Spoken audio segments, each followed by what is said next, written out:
Zach Webster bested Truman Ellison for the pole on this nearly 8/10 of a mile circuit set up around the parking lot of the Karl Superstore in Jonesboro, Arkansas.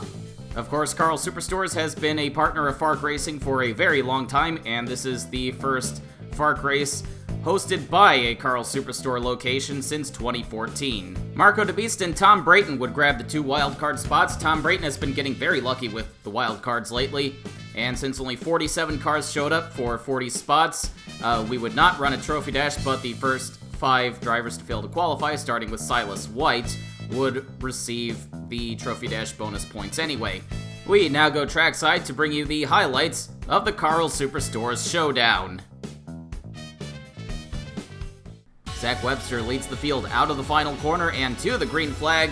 Back half of the field still coming through that final turn, which could be a disadvantage to the back half of the field on restarts. But Truman Ellison is still trying to hang on to second as Webster leads the field past the storefront and onto the main road in front of the store.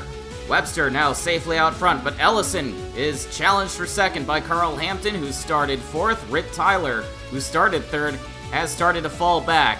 The field now pouring onto the side street and into this chicane that the organizers have made out of the driveway back into the parking lot, but we've got a caution on lap 1. Not only did Rip Tyler drop back a couple positions at the start, but he's gotten turned around by Billy Ray Smith-Thompson. Joshua Pacer in the 86 got a piece of that as well. And a bit further back, Kenny George gets into the back of Ryan Matthews in the 77 for Team Thunder, sending him around. Noah Dowlett's not left with too many options as the field really stacks up in the chicane. Truman Ellison's a sitting duck on this restart as Carl Hampton dives to the inside and takes the second spot away as Walker Texas Racing teammate Mark Thompson trying to follow suit in the 98. But Ellison's trying to fight back off of turn 2. But it looks like Hampton is going to be pretty safely in a second as Zach Webster is blown up.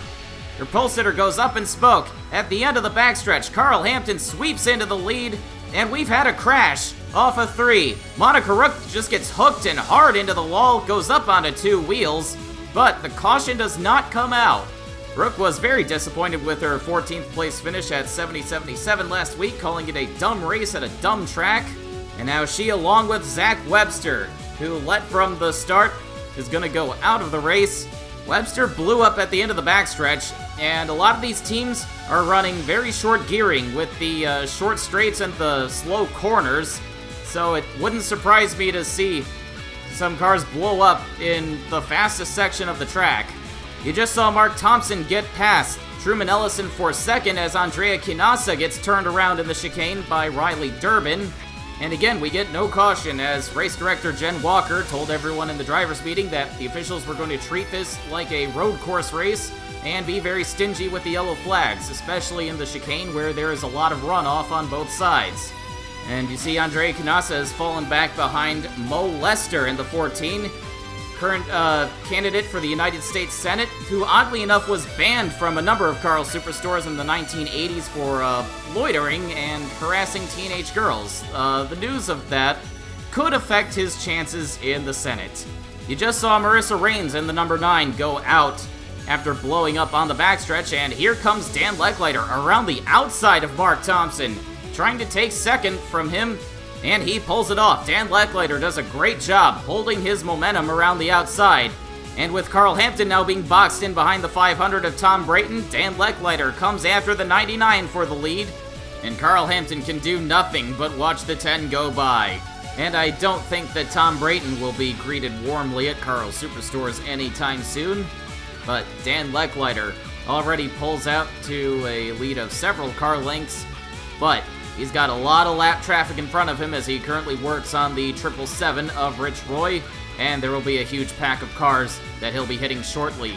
And in that pack of cars, Noah Dowlett puts his teammate Xander Massey into the wall and then gets into the back of Donnie Olson, turning Riley Durbin around. You just saw Dan Leckliter and Carl Hampton go by. This happened right in front of the leaders. Noah Dowlett, one of the rookies for M&J Racing, has gotten himself into a lot of incidents this year. And I don't think this one will be looked at by his bosses too fondly, especially considering he put his teammate into the wall. But Dan Leckliter is having no trouble getting through this pack of cars. He continues to pull away from Karl Hampton in this early bid for his first win in the series since the 2016 finale. Karl Hampton has been struggling a bit more with these lapped cars as they fan out 4 wide, and it doesn't help that he's got his teammate Mark Thompson breathing down his neck. Noah Dalitz missing his hood, blocks him in a little. Noah Dalitz is a few laps down at this point, but Hampton is having a good showing so far in his home race for both his family and his family's namesake, Karl Superstores. Of course, this is Karl Hampton IV we're looking at. His great-grandfather, Karl Hampton Sr., founded Karl Superstores right here in Jonesboro. But we've got an incident on track as Jim Kidd gets shoved into the grass and takes Truman Ellison, Kenny George, and Tom Brayton into the wall with him. Truman Ellison's fallen a few more spots since the restart, and this is not going to help him, but we've got a caution as Marco DeBeast has gone up in smoke now, and with no runoff in sight, he's going to have to park the 666 right on track, and that draws the yellow right off of turn 2. With the side streets and some of the parking lot in need of repaving, tire wear was a concern, but Dan Lecklater and a few of the other leaders don't come onto pit road during this yellow. Jim Kidd leads the takers into the pits. Only 4 cars among those on the lead lap would not pit. Dan Lecklater keeps the lead, followed by Mark Thompson, Rick Forrest, and Tony Long was the last of the cars to stay out. Mark Thompson finds himself in a very familiar spot, second place, as he follows Dan Lecklater into turn 1, trying to shake off the lapped car of Mo Lester first. And Mo Lester's going to help Tony Long off the track and into the wall, so Tony Long not being able to make the best use of his 4th place restart position. The beginning of this year has definitely been a struggle for SWH Racing. Tony Long and his teammate Danica Hollifield both have best finishes of only 14th place so far. But here's a guy who's moving through the field in a hurry, Ruslan Bashimov in the 45 for Rus Autosport. The rookie from Turkmenistan finally got clearance to enter the country and participate in FARC. Just a few weeks ago, he finished 22nd in his first start at 70-77 Speedway and qualified 38th today, the last car to get in on speed, but he's been flying through the field. As we're a quarter of the way through this 100-lap race, he's up to 14, and he's definitely looking for more as he comes after Kerry Fenton and Joshua Pacer. Rick Forrest in car number 8 for Pearson Sweeney Motorsports did not pit under that last caution. Forrest is still running in 3rd, which is where he restarted, although it's a very distant 3rd to Mark Thompson and Dan Lecklater. But he's holding off Hunter Blaze and Kenny George, who have 15 lap fresher tires than him. And as Blaze struggles to get around the 8, Kenny George takes advantage and tries to take the 4th spot for himself. This track is starting to look like it's going to be difficult for one to make passes on their own. We've seen it be done by the cars that are much faster, but a lot of these guys are having to wait until the car in front of them is impeded by traffic to make their move, but Kenny George is able to make the move for 3rd on his own, and Hunter Blaze is finally able to follow him past the 8. Jim Kidd is up in this group as well, and it looks like there was some contact between the 18 and the 8. That's not the first time Jim Kidd has had some contact today. More problems for Joshua Pacer as he suddenly slows on the track and crawls his way into the pits. It looks like he's had a tire go down. Pacer, of course, was involved in the first lap incident. Meanwhile, Dan Lecklater continues to pull away even as he roughs up the 01 of Flash Bolton. And there's Joshua Pacer behind him, running a lap down right now. But nobody else on the lead lap is in sight, as Lecklater is running a perfect race right now. Chuck Johnson's top 10 streak is going to come to an end today as Mechanical Gremlins finally bite the Cat Motorsports team once again. Chuck Johnson has 4 top 10s in a row, including a pair of second place finishes, but obviously that's going to come to an end today. Hopefully it won't indicate future problems for that team. And Kenny George blows up from 3rd place. Look out! Jim Kidd gets into the back of Ryan Matthews, who looks like he was slowing down for that, but Kenny George goes out in what was shaping up to be his best run of the season across the Lowe Dollar Series and the Super Series. And there goes Danica Hollifield up in smoke on the backstretch. Lots of mechanical failures in a short amount of time, but here comes Karl Hampton into the pits from 10th. This does not look scheduled, especially since he pitted on the last caution. So clearly this race is starting to take a toll on some of these cars, and we're not even halfway through. But fortunately for Karl Hampton, he only had a tire go down, and he will rejoin the race. However, Ruslan Bashimov is just fine. He's still hustling even in one of the most impressive drives of this race so far. He's running 8th and sneaking up on Anthony Griffith, interrupting the battle for 6th. He gets a run, and Anthony Griffith hits the wall. I'm not sure if Griffith made a mistake or if Bashimov took him by surprise, but that moves Bashimov up into 7th. And it's safe to say that he is continuing where his team owner Vitaly Solikov left off after finishing 5th in this car at Texas. And now it's Griffith's turn to bully the 8 of Rick Forrest, knocking him out of the way. And this definitely isn't going to help Rick Forrest, on top of him running on older tires. And it looks like he's going to fall down to 12th. Billy Ray Smith Thompson, after winning 2 races in a row, has gone a lap down. This race has gone downhill for him ever since getting caught up in the wreck that ensued after Zach Webster blew his engine, and Hunter Blaze has no patience for him, sending him way out into the grass and into the wall. This is going to be a very long race for the winner at Texas and 70-77. Jim Kidd makes the move on Hunter Blaze for 3rd, and he's doing it cleanly. So it looks like the FARC veteran, who really should know better, has started to move past his early race aggression. These last few weeks have not been too kind to Jim Kidd. He was as high as 2nd in the standings, but then he was the first car out at Albuquerque, and he's finished every race out of the top 10 ever since. Speaking of the top 10, this is the battle for 10th. Harry Essenola against Anthony Griffith, and that is race leader Dan Leckliter just behind them, eager to put them a lap down. We're working lap 55 right now. Dan Leckliter's lead is over 15 seconds at this point. And you can definitely tell how this long green flag run has spread out the field. Leckliter has no problem getting by the 7 and the 2 down the backstretch. But we've still got that position going on between the 7 and the 2. Griffith makes contact with Enola, gets out up into the grass, and comes back up into the side of Enola. But Enola, the tough veteran that he is, hangs on and holds off the 7 anyway. Battle for 2nd through the chicane. Jim Kidd right on Mark Thompson's back bumper, but he hooks the 98 and turns him into the pit lane. Well, I guess I take back what I said about Jim Kidd starting to drive cleanly as he takes 2nd, and Mark Thompson slams on the brakes to get down to pit speed. But this isn't the worst thing in the world for him, as he was a lap or 2 from pitting anyway. The 98 crew had to scramble to be ready for him, but Mark Thompson gets full service, and the rest of the leaders start to follow suit. Dan Leckliter commits to the pit lane, but the caution is out. We get our 3rd caution of the day after a nearly 40-lap green flag run, and the timing is not good for Dan Leckliter, but he had a lead of over 20 seconds built up at this point. Here's what the caution was for. Anthony Griffith not having any patience for Billy Ray Smith Thompson and turning him around to the chicane. It was a very minor incident to be calling a caution for, but it was right in the middle of the racing line. Billy Ray Smith Thompson's long day continues, and Dan Leckliter gets very lucky. He's going to come out in front of Mark Thompson, who was running in 2nd, and it looks like everybody else who cycled in front of him is going to pit.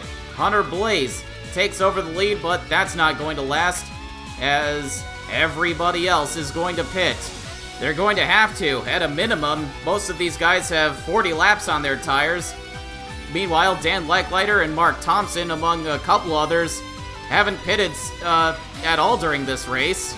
But with fresh tires, Dan Leckliter and Mark Thompson still run 1-2. Hunter Blaze takes over 3rd. His team owner Packer Carroll jumps all the way up to 4th.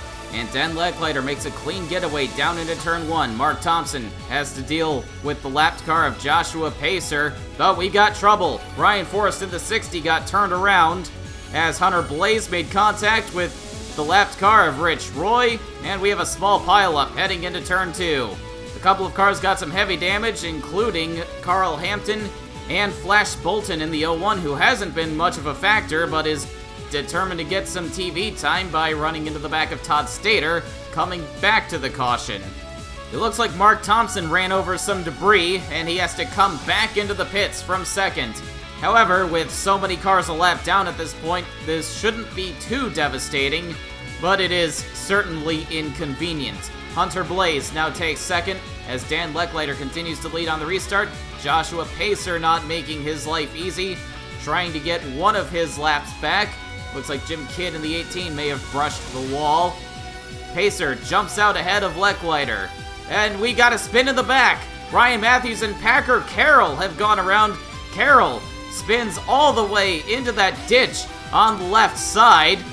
And that's strange because there are no barriers protecting that area. I guess nobody anticipated a car spinning down there, but Packer Karl found a way, and predictably he gets stuck. He's going to need some help out of there.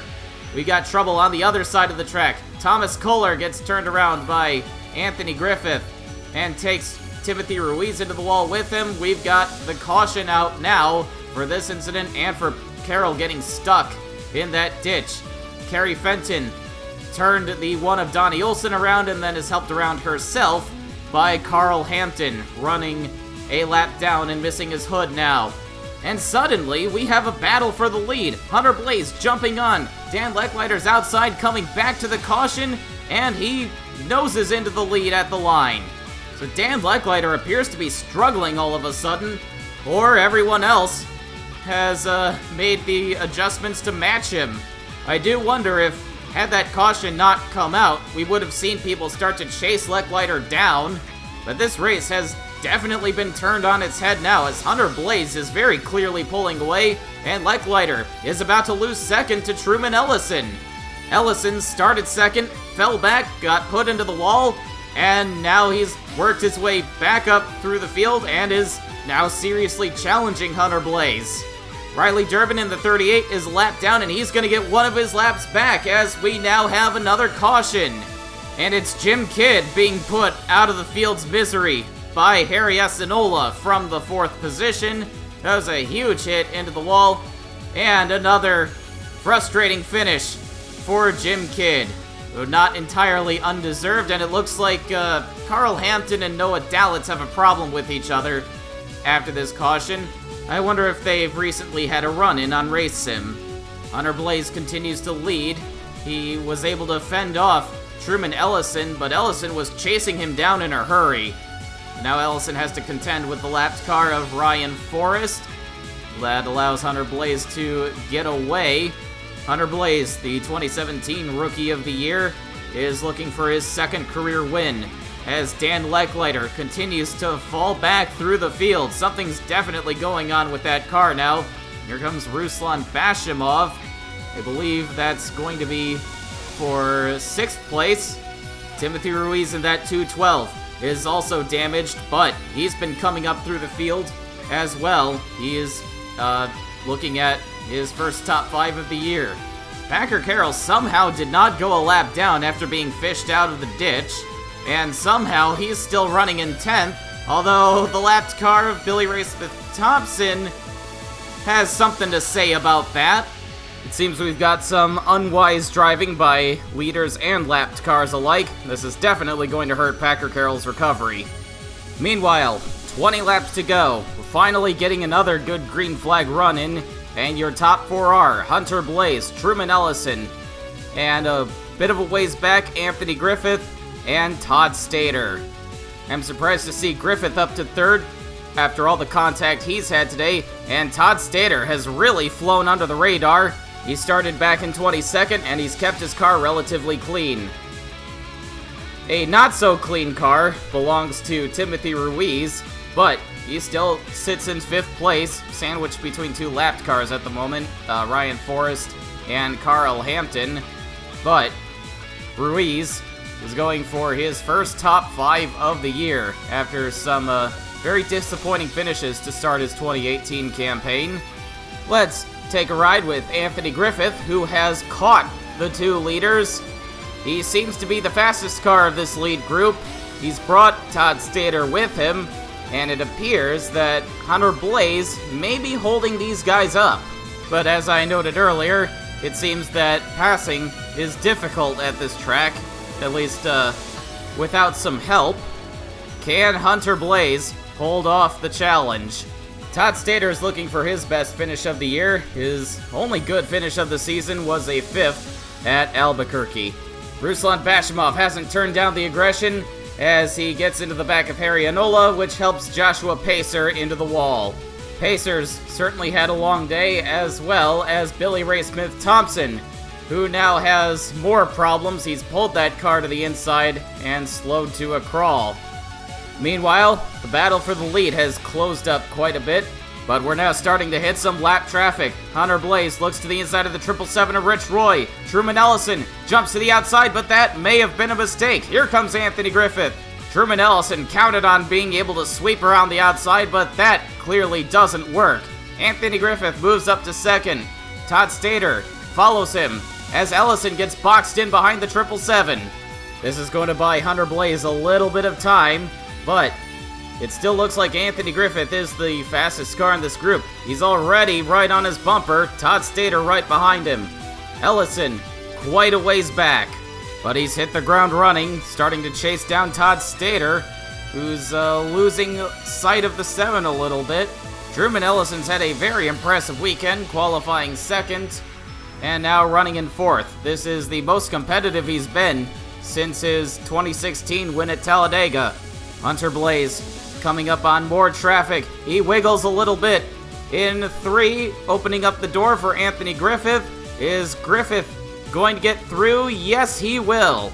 Griffith pounced as soon as Blaze left that lane open, and he's going to bring Todd Stater with him. Move the 66 up into second, as Griffith now has to deal with these lapped cars, which includes Mark Thompson in the 98.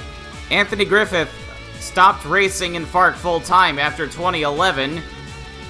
He got his last win in the series that same year, but he's back, driving the full season for Team Thunder, and now looking at his first win in 7 years. But with 7 laps to go, Mark Thompson is being a little bit of a headache. Todd Stater and Truman Ellison are getting closer, but Griffith has cleared Thompson now. We'll really see if he has the fastest car of this group. Hunter Blaze clearly doesn't, as he's stuck behind the 14 of Bo Lester, and he has lost sight of his rivals. Coming to 5 laps to go, Anthony Griffith runs over the lapped car of Rich Roy. The caution is not going to come out, but taking the time to dump him may have been a mistake, because that brought Todd Stater and Truman Ellison right up to him again. And there's definitely going to be more lap traffic on the way. Ellison now making the move to the inside of Todd Stater. Can't make it stick. Is Stater going to leave the door open for him? No. 4 laps to go now, and another group of lapped cars is going to get in the way. And among this group is Griffith's teammate, Ryan Matthews, who isn't making any effort to get out of the way. He holds his line down the backstretch, and Griffith looks like he's going to get by him with no problem. Ellison makes the move for second again, and this time he's got the line, boxing the 66 in behind the 77. Ellison safely moves into second, and now starts focusing on Anthony Griffith once again. Griffith, meanwhile, battles the 42 of Billy Ray Smith-Thompson, who probably just wants this race to end already. Well, we've got 3 more laps. Griffith dispatches the 42 and moves on to Ruslan Bashimov. Bashimov has run a hell of a race after starting in the second to last row, and only now is in danger of going a lap down, but Griffith is not able to make a move on him yet. Ellison is right there. He just needs a mistake from the 7 in order to pounce. And you see at the head of this group is Dan Lecklider, who, after dominating this race, leading by over 20 seconds, is now in danger of going a lap down. But I digress, this race isn't about him anymore. Griffith still not able to get by the 45. Ellison peeks to the inside. Griffith shuts the door, but Griffith doesn't get a good run off the corner. He's still boxed in behind the 45. Here comes Ellison to the inside. Griffith left the lane open. Here comes Todd Stater in the 66, hoping to take advantage. Through the chicane, who are the lapped cars going to move out of the way for? Ellison takes the hole and moves into the lead. Todd Stater is going to take second as they take the white flag. This race has come down to who can navigate traffic better. Griffith still stuck behind the 45. Truman Ellison puts Dan Lecklider a lap down off of turn 2. He's got a clear track ahead of him. Todd Stater still trying to move past the 38 of Durbin. Clear track for the both of them now, heading into the chicane for the final time. Todd Stater still 3 car lengths back. He could be catching, but it's not going to matter. Truman Ellison takes his second career win in dramatic fashion.